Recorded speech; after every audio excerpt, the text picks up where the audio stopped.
In this video, we will learn about the different types of measures often used in the field of early childhood development. Measures studying early childhood development are often divided into physiological or behavioral measures. In this video, we'll be focusing on behavioral measures. Behavioral measures explore the attitudes, behaviors, skills, and knowledge of individuals, groups, or an environment.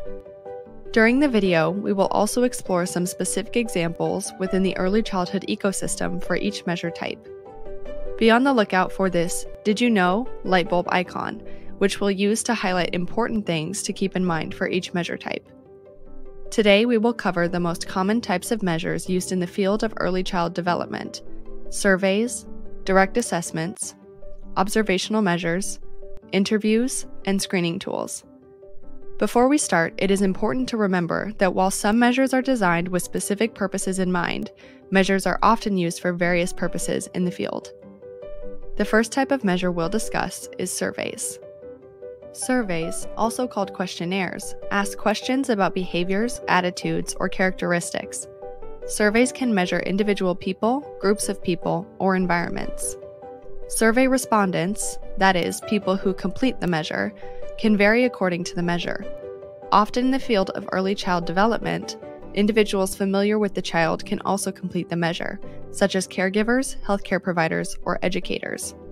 For example, a teacher can complete a survey about a child's listening skills from their perspective and experience with the child. Did you know?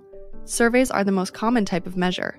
Surveys often don't require someone to conduct the measure, also referred to as an administrator, and they are quick to complete. Surveys also require few materials and little to minimal training. The next type of measure we'll discuss are direct assessments. Direct assessments measure a person's skills or knowledge in a specific area. This is measured through their performance on a task or a series of tasks.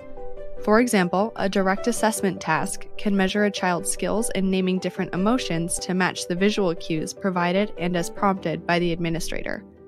Did you know? Direct assessments can be administered through paper and pencil or electronically. They require an administrator to carry out the measure, which includes explaining the instructions and additional prompts. Direct assessments usually require materials such as toys or props, depending on the measure, as well as often requiring extensive training and standardized instructions. Next up is observations. For observational measures, an administrator observes the behavior of people in a given setting, such as their home or school. This method requires direct observation, either in person or on video. For example, an observational measure can assess a child's empathy at school, such as observing a child's behavior when they don't get a chance to play. Did you know?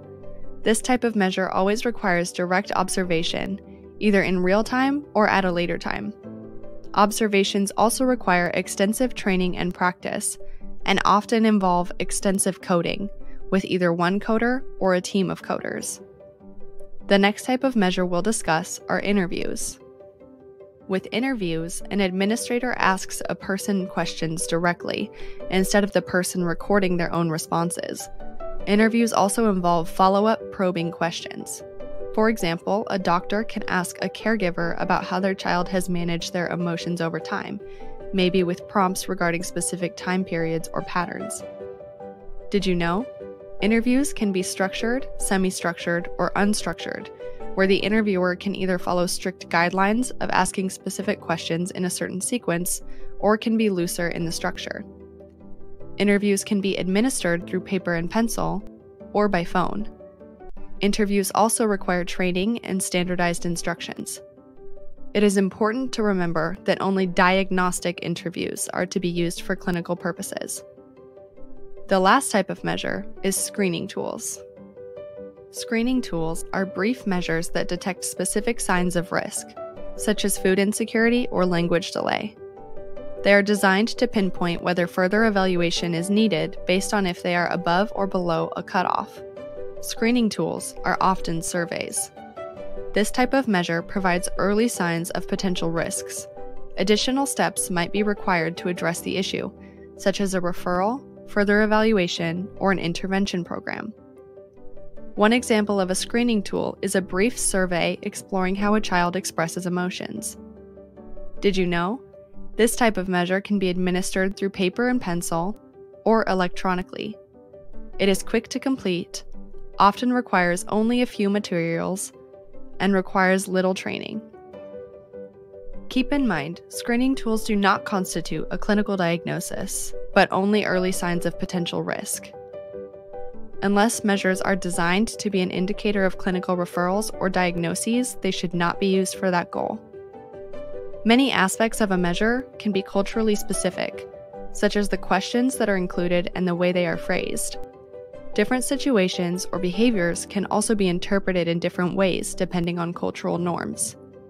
Certain measures might be developed with specific cultures in mind. For all measures, it is important for us to consider the cultural appropriateness of the measure. And the type of measure you choose depends on the context and purposes of your work. Thank you for watching.